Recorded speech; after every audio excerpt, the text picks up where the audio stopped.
Hey everybody, thanks for watching today, and really glad to have Keeyana Abash with us. Thank you, Keeyana, for joining us. Thank you, Pastor Brian. And Keeyana, like she's in my Bible study group that I do like every Wednesday on Facebook Messenger. So I get to see her every week, which is awesome. But she's, her and her family, former members of our church, but now like live in Canada. And that's sort of part of the story that I want to share with you guys today. As you know, we've been talking about like how we need to completely depend on God, and that some of us like to achieve things, and we have our plan of how things are going to work in our life, and we depend on ourselves, and that God will bring us to these places, these desert places, to not because he doesn't love us, but because he wants to work on us. And get us to depend on him. And he brings us there because he loves us.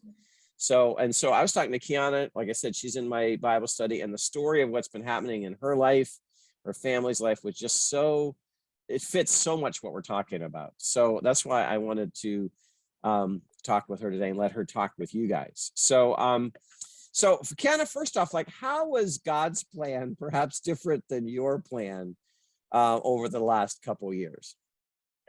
It's been a long stretch, I would say. So over the past 2 years, 2020 from 2020 to precise, God has kind of taught us to trust in him.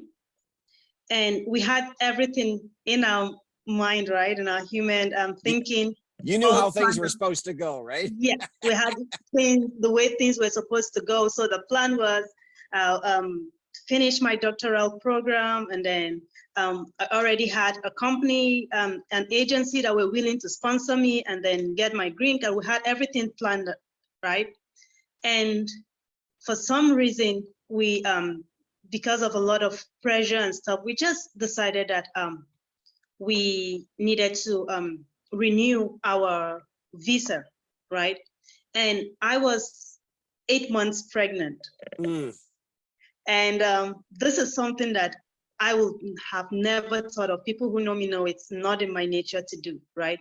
But at that point, we felt, let's go to Canada. It's not far. I don't need to fly. Let's go and renew our visa, come back and then have the baby, which was due in February. The baby was due in February, right? And then after that, our plan was to go visit Nigeria. And that was in May. But then little did we know that God had, like, God's plans was totally different, right?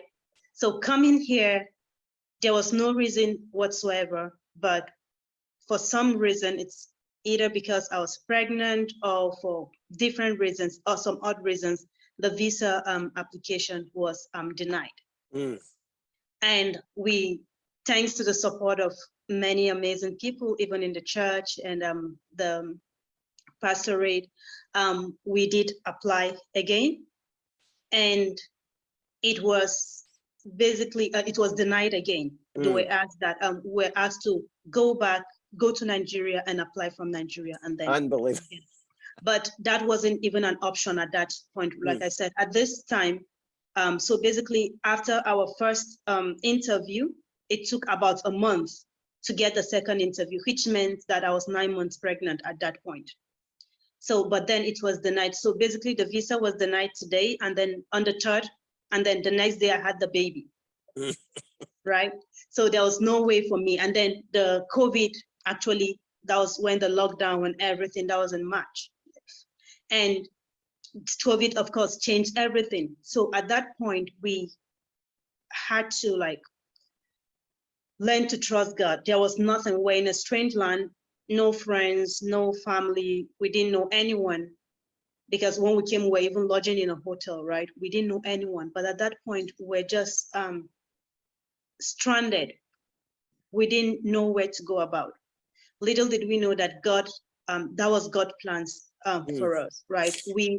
yeah, we started beating ourselves at that point. It was a lot of regret, and my husband pointed fingers. You wanted me to come, and I was like, if you didn't bring up the idea, like we're just basically back and forth, back and forth.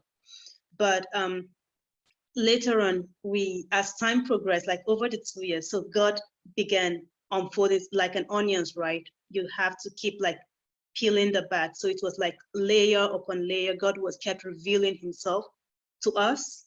That, and just now, like this year actually, 2022, we've gotten to understand, like to have an idea that this is actually God's plan for us. So in as much as it wasn't a smooth sail, it wasn't, but we learned to trust God totally, even in this time, because it felt like we're just being blindfolded and just being led to just anywhere. Even if we were being led to the ditch, we had no option but to go right. But even in the midst, one thing I know for sure, that even in this darkest moment, the past 2 years, right, God was always there. God was he always showed up from the birth of the child, basically just going about. So we needed to get insurance for me to have the baby. And I tried getting the insurance, but because I was already pregnant and I was fat, they weren't accepting that. So at this point, it's having the baby without insurance and having to pay basically with my arm and leg, right? So, and I was like, I didn't know how to do it. And I kept trusting God. And I remember at a point, I went into a particular clinic, and I was telling them I just needed a nurse to check me, because at that point I was 9 months. I was like, I just need you to check me to ensure that the baby is okay, the baby is head down, so that even if it means I'm having the baby in the room, whatever it is, I just want the baby to be safe.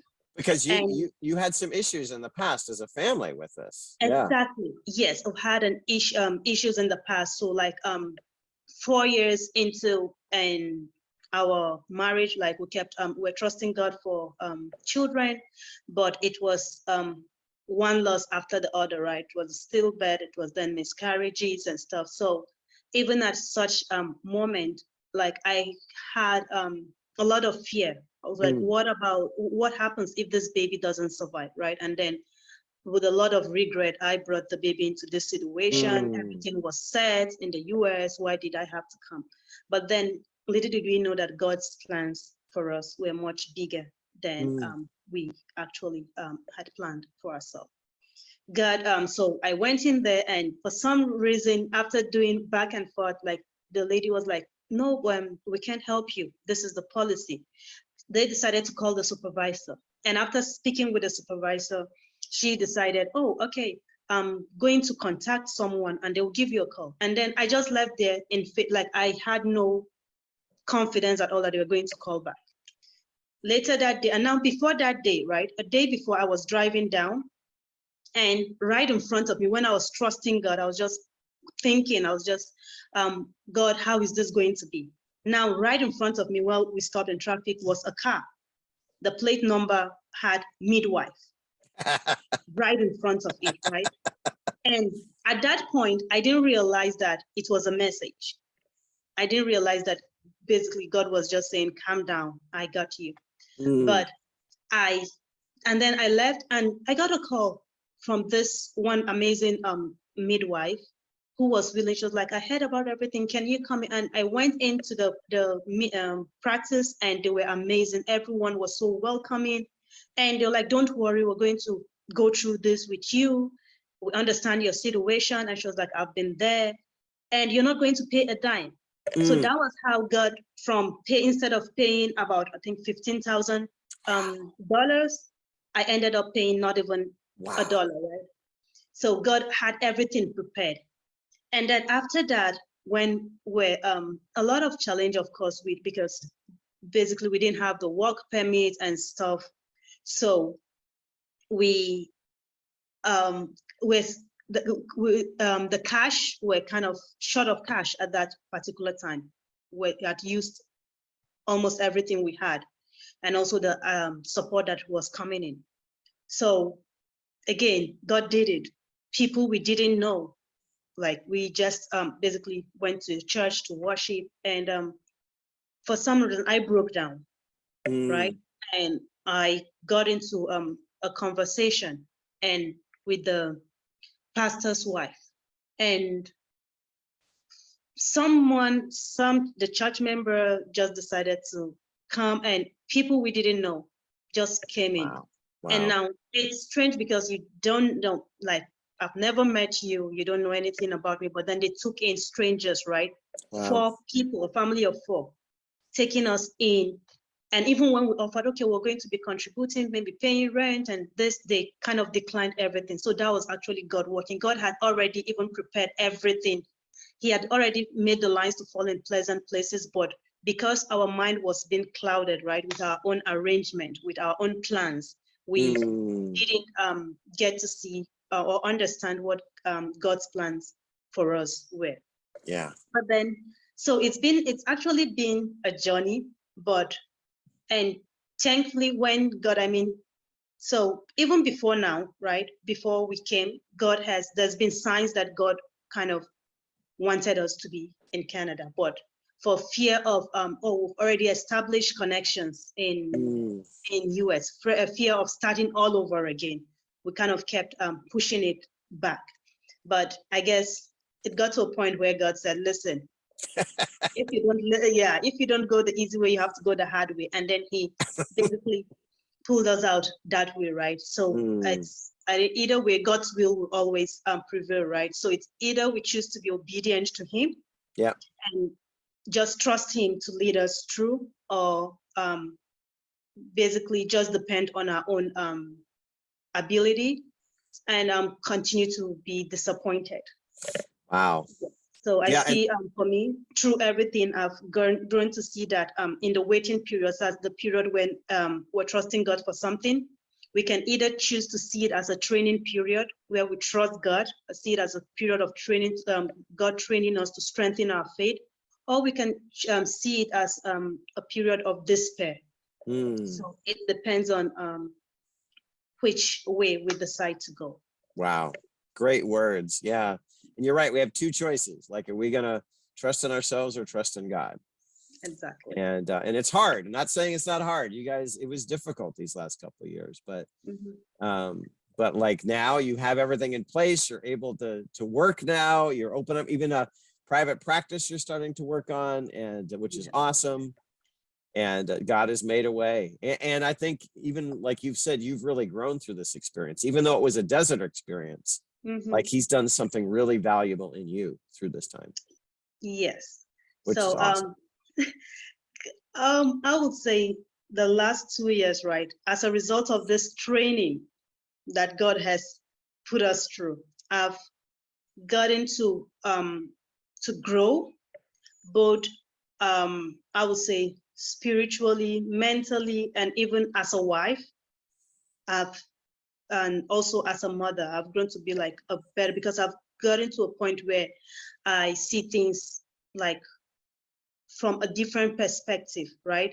Not just about being judgmental or having this self-righteousness, which of course I did have, and God is working me through that. But now I get to see things that, because God has actually, through this training period, he has broken me. I would say I was crushed, right? And basically fixing me to be who he actually wants me to be.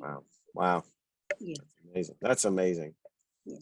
Thank you so much for sharing your story with us. And I know it's going to encourage someone who's in a waiting period right now, just to trust God. Hold on. He's got you. Don't give up. Keep following. And you graduate next, we were just talking about this, you graduate next May. And so maybe you'll be back down here and we'll be able to see you again, which will be great. Yeah. But hopefully, keeping fingers crossed. Yeah, we'll see, right? And I just want to say that when we learn to trust God, right, just trust him completely. The journey through, like I was saying earlier, right, that sometimes to get to our promised land where God has destined us to be, we'll have to go through like the wilderness, just like the Israelites, right? Yeah. But at the end of the day, when we get to that place where God wants us to be. It's what all the troubles we go through. Yeah. Because I can confidently say that what God has started in our life just this year, it's just, and these are things that wouldn't happen, like it will probably take some months to happen, but it's basically happened back to back, back to back. Wow. And basically it appears like God is just accelerating, like, and compensating for all the troubles. Wow. So, and right now it's like just forgetting about all that we've been through. Yeah. It's basically what. So I think just to encourage someone to hold on. It doesn't matter the place where you are right now. It doesn't matter how dark it is. As long as you trust God, who is the light, you would definitely see the light at the end of your situation. It might not always end up the way we want it to be, but we just learn to trust God. That's powerful words. So thank you for that. And thank you for being willing to share from your life, and blessings on you and your family. And hope to see you next year. Yeah, thank you. All right. And All right. bye, everyone. Yes. Bye-bye. Hopefully God next bless. year we get to meet again. Yes. That's right. That's right.